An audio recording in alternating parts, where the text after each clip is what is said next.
Chosen one, before you keep scrolling, hear this clearly. Something massive is moving toward your life, and God is asking you to sit down because your old mindset cannot carry what is coming. Chosen one, there are moments when heaven does not speak in riddles. There are moments when the instruction is not soft, not distant, not hidden beneath confusion. It lands in your spirit with a weight you cannot shake. And today, that instruction is simple. Sit down. Not because disaster is coming, not because you need to prepare for another wound, but because what God is bringing toward you is too large for the small version of yourself you have been trying to survive inside. You did not arrive at this message by accident. Something deeper than curiosity brought you here.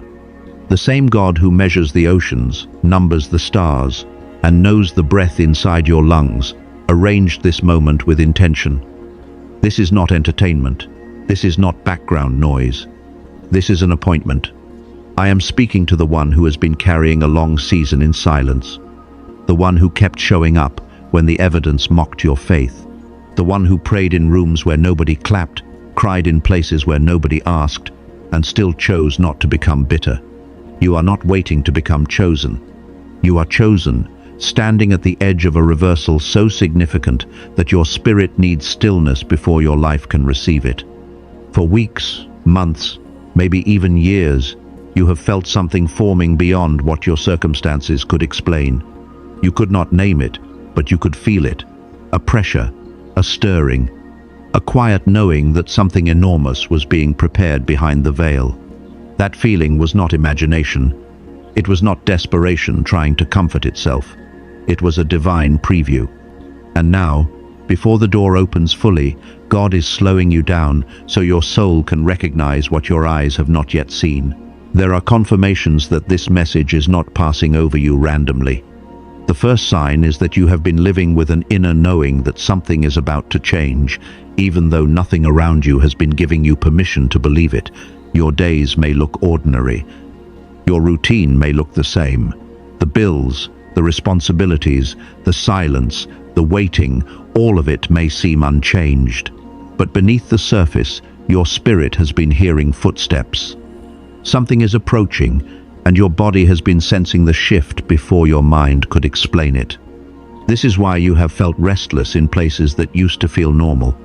This is why old conversations no longer satisfy you, old distractions no longer comfort you, and old patterns feel too small for the person you are becoming. Heaven has been pulling your attention away from survival and toward arrival.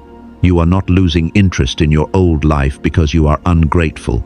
You are outgrowing the container that held you during your preparation. The second sign is harder to accept. In the season leading up to this moment, something was removed from your life in a way that felt painful, unfair, or unfinished. A relationship shifted. A door closed. A plan collapsed. A resource dried up. You asked God why He allowed subtraction when you were already tired from waiting. But chosen one, sometimes loss is not punishment. Sometimes loss is protection wearing a painful disguise. God was clearing the field. He was removing what could not travel with you into the weight of what is coming. What left did not have the capacity to survive your next level. What broke apart was not always meant to destroy you. Some things had to exit before the massive thing could enter. The third sign is happening inside you. Your inner world has not been the same. Your dreams may have become sharper, heavier, harder to ignore. You may be waking at unusual hours with thoughts that feel too precise to be random. A scripture, a sentence, a conversation, even a small moment in your day has been landing with strange weight, as if God is underlining things you used to pass by. That is not coincidence. That is spiritual sensitivity increasing because something is being prepared at the root before it appears at the surface. When heaven is about to shift your outer life, it often begins by disturbing your inner sleep. It awakens discernment. It sharpens perception. It makes you notice what you once ignored. You begin to feel the difference between what is assigned to you and what is merely familiar to you. You begin to sense what drains your spirit, what feeds your calling, and what no longer has permission to follow you. The fourth sign is that you have experienced brief flashes of extraordinary clarity. maybe only for a few minutes, maybe only on certain mornings, but suddenly your mind felt open. You saw your life differently. You understood something without forcing it. A decision that once felt complicated became strangely simple. Do not dismiss those moments as random good days. They were previews. God was allowing you to briefly touch the frequency of the version of you that is coming. And the fifth sign is this: you are still here. You did not leave the message. You did not scroll away. Something in your spirit recognized the sound of appointment. The person this was not meant for would have moved on already. But you stayed, because deep inside, you know this word is finding you at the edge of a turning point. Now I need you to understand why the preparation was so long. God does not build a deep container for a shallow assignment. He does not allow years of pressure, stretching, pruning, silence, and hidden endurance just to hand you something small. The length of your formation has always been speaking about the weight of what you are about to carry. You thought the waiting meant delay. Heaven called it capacity. Every season that confused you was shaping something in you that comfort could never produce. The closed doors trained your discernment. The silent nights strengthened your dependence. The rejection purified your identity. The times you had to keep going without applause taught you how to stand when nobody validates what God already confirmed. Nothing was wasted, not one tear, not one prayer. Not one moment where you felt forgotten but still chose faith. This is why God told Abraham to look at the stars. He was not only giving him a promise, he was stretching his imagination beyond the limits of his current evidence. Abraham had to look higher than his circumstance before he could receive something larger than his circumstance. And chosen one, that is what God is doing with you now. He is lifting your eyes from what has not happened yet to what has already been set in motion. What is coming toward you is not dependent on your perfection. It is not fragile. It is not so weak that one doubtful morning can cancel it. It was released by covenant, not by your emotional consistency. But your ability to receive it will depend on your posture. A blessing can arrive and still be missed by a person whose mind is trained only to expect disappointment. So before the door opens, God is healing your receiver. God does not tell you to sit down because you are weak. He tells you to sit down because this next movement is personal. It is not for the crowd. It is not something everyone around you will understand at the same time. Some people will only recognize the change after it becomes visible, but you are being invited to recognize it while it is still forming. That is the privilege and the burden of the chosen one. You feel the shift before the room can see it. This is why your life has often felt different from the lives around you. You were never just surviving random difficulty. You were carrying identities that needed to be named. The first is the forerunner. The forerunner steps into places where no clear path exists. You have had to move without a map, believe without family proof, endure without people understanding why you could not simply be normal. That loneliness was not always rejection. Sometimes it was open ground.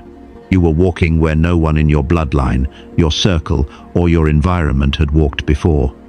The second identity is the cycle breaker. You were placed at a junction where old patterns had to stop. This is why certain battles felt heavier than your personal choices. You were not only fighting for your own peace, you were confronting fear, lack, silence, shame, abandonment, and spiritual confusion that had been moving through generations before you arrived. You had to see the pattern clearly because you were assigned to interrupt it. And the third identity is the deep root. Winds came, drought came, pressure came, yet you are still here.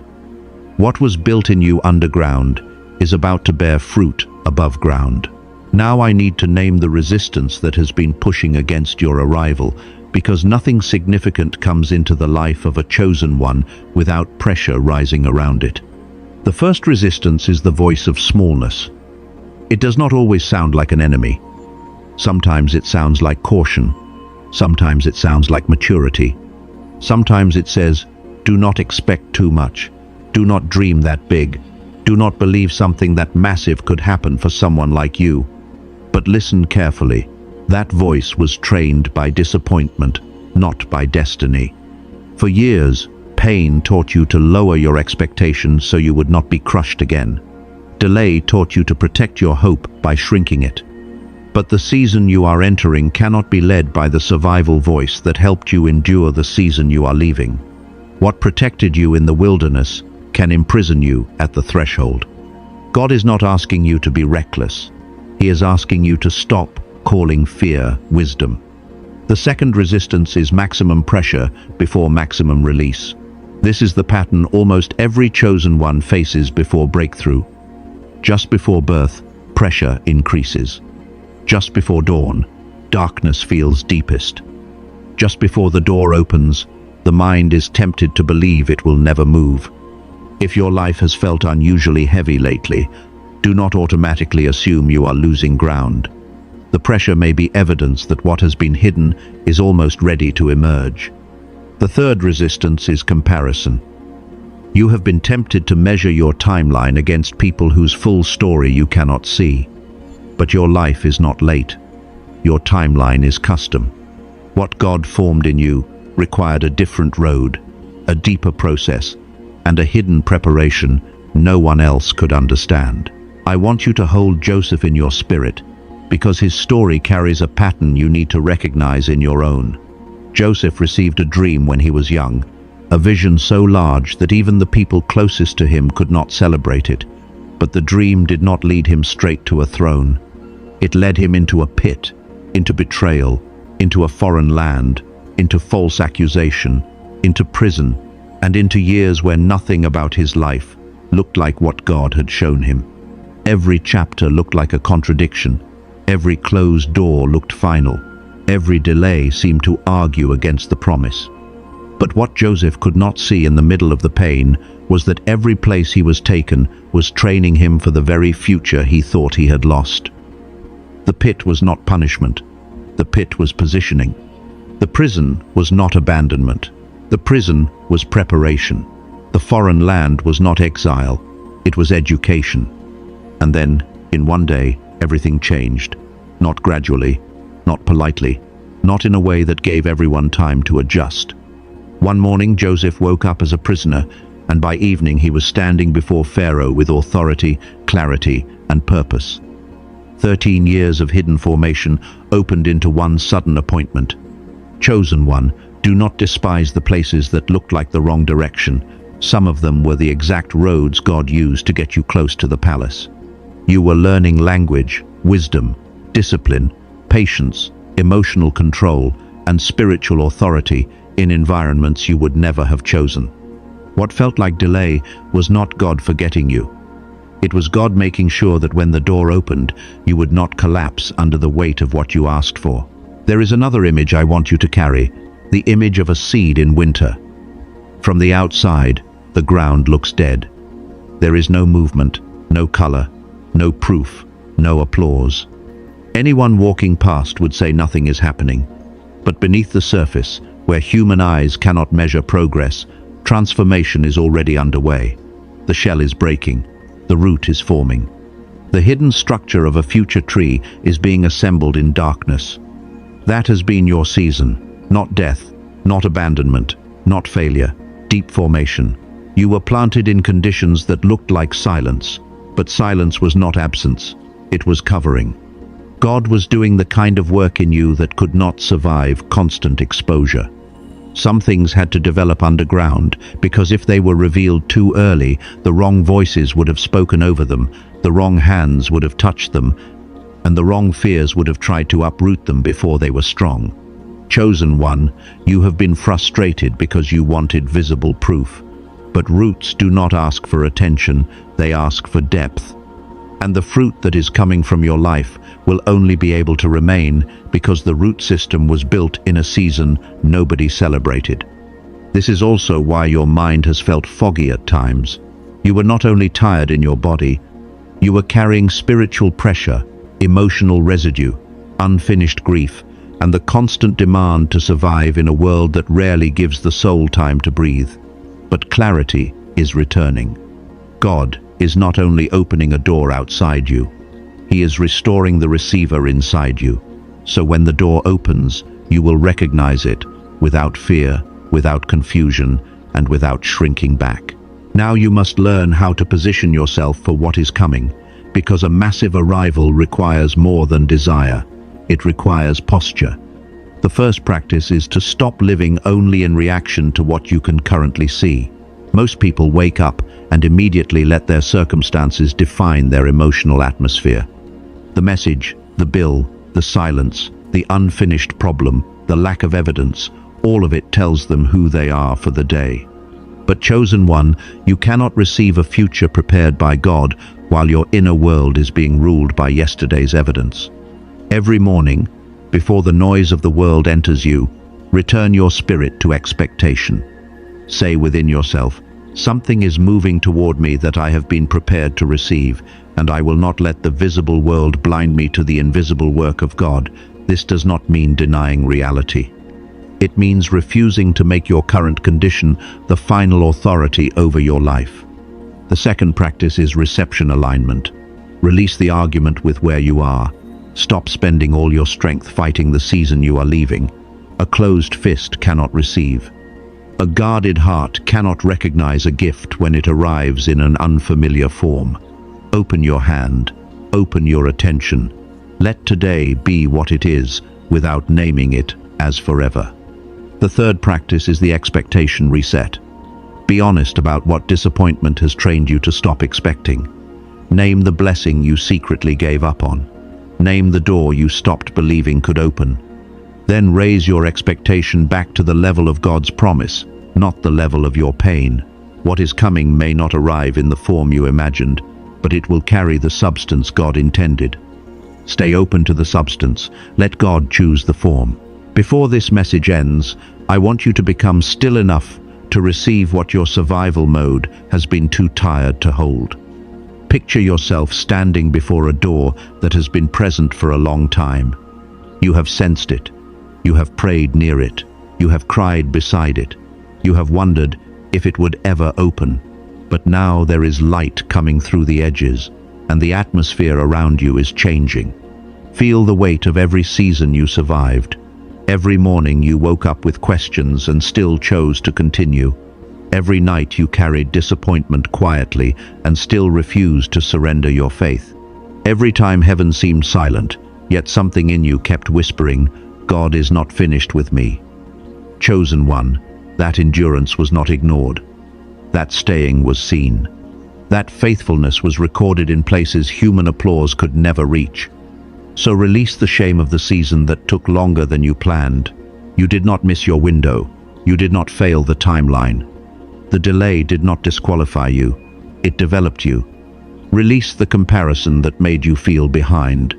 Your story was never meant to run on another person's schedule.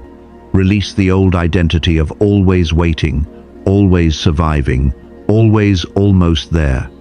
That version carried you through formation, but it is not allowed to define your future. I declare that the doors assigned to this season are opening. I declare that provision is finding you, clarity is returning to you, and the fog that stood between you and your full expression is lifting. I declare that what God prepared in secret is beginning to appear in public. The preparation is complete, the covenant is intact, and what is coming into your life will be proportionate to everything you endured.